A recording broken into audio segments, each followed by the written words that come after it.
you are vibing with the young folks. I mean, a multi-Grammy award-winning artist, and of course, you did Namoni with Davido. What has changed in the music industry for you? Why are you still, I mean, in tune with the young folks or the millennials?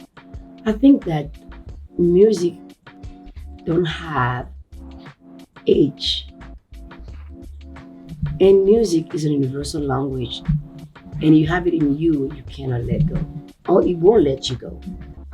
As always say, music is a most possessive mistress ever that exists because it demands from you to be always on alert when inspiration comes for you to get it.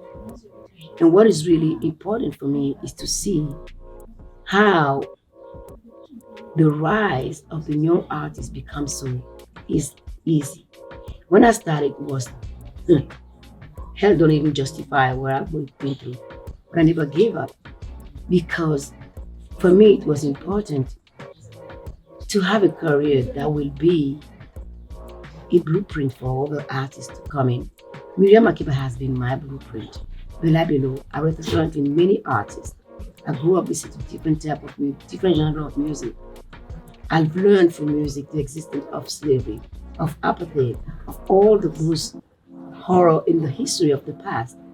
And my question then and my question now is how do we build bridges between culture for us to see our similarity and not being investing in division. All right, great maestro, great celebrant. I mean, you have made a mark for yourself beyond the borders. Why wouldn't you rest at your age and you are still wanting to still impact with this project, Batonga? But I think age is just number. So um,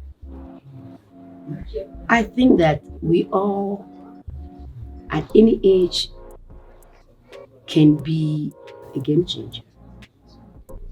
We just have to have the mindset for it. And we just have to understand that when you share what you have more. And I've been blessed with parents that have taught me that I cannot be happy alone. More happiness you share, the happier you are. More you share the cake you have, the more cake you have. So for me, Batonga is not just an organization. Batonga is a tool in the hands of the young adolescents and young women to take leads in their own lives. I don't want to make choices for anybody. I don't want to tell anyone what they have to do because I'm not like somebody to tell me what I gotta do with my life. But what I realized through Batonga is that those adolescents in the rural area that we have discarded, that we don't talk to, they have dreams too. They have answers too. They have questions. They have solutions. And I arrive and say, okay, here I am. We can structure everything you want. Get you financial literacy, get you everything you need, and create a specific curriculum around your needs and let that curriculum evolve in different ways wherever we go to adapt the reality of wherever we go. I'm not here to say in 10 years I'm done. I don't think so. A human life don't have an end until God say this is the end. I can't call that end. So I think that that's the spirit I'm trying to bring into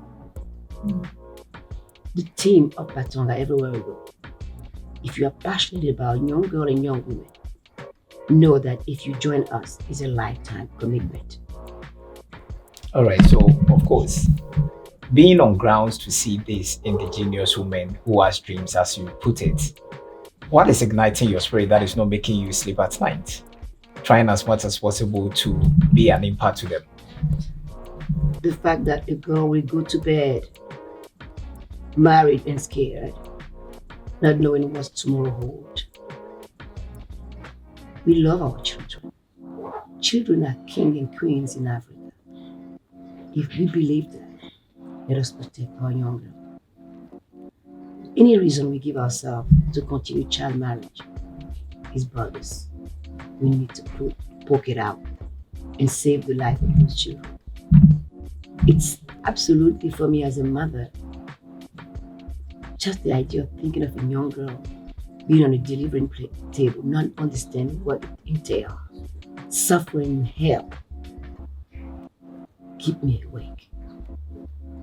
Female genital mutilation keep me awake. What are those traditions that is only made for one purpose, for the pleasure and the power of man, without thinking about the horror we are imposing upon our girls? And I try to understand. I'm not judging. I will never judge. How do we educate our parents for them to understand that it's time to change for the sake of the children? That's what keeps me awake. Wow. So finally, before we go, let me shift my gear into the entertainment industry. You are vibing with the young folks. I mean, a multi-Grammy award-winning artist, and of course, you did Namoni with Davido. What has changed in the music industry for you? Why are you still, in tune with the young folks or the millennials? I think that music don't have age. And music is an universal language, and you have it in you, you cannot let go, or it won't let you go. As always, say, music is a most possessive mistress ever that exists, because it demands from you to be always on alert when inspiration comes for you to get it. And what is really important for me is to see how the rise of the young artist becomes so easy. When I started, it was hell don't even justify what I've been through. But I never gave up, because for me it was important to have a career that will be a blueprint for all the artists to come in. Miriam Makeba has been my blueprint. Bella Bello, I represent in many artists. I grew up listening to different genre of music. I've learned from music the existence of slavery, of apartheid, of all those horror in the history of the past. And my question then and my question now is, how do we build bridges between culture for us to see our similarity and not being investing in division and pain and humiliation? Today, the youth of Africa, they don't wait for nobody. They don't. They can have a record label or not. They will exist. And they will exist for a long time, because they understood that for them to exist, they need to have an absolute discipline on the quality of what they put out. Because once you put it out, you can take it back.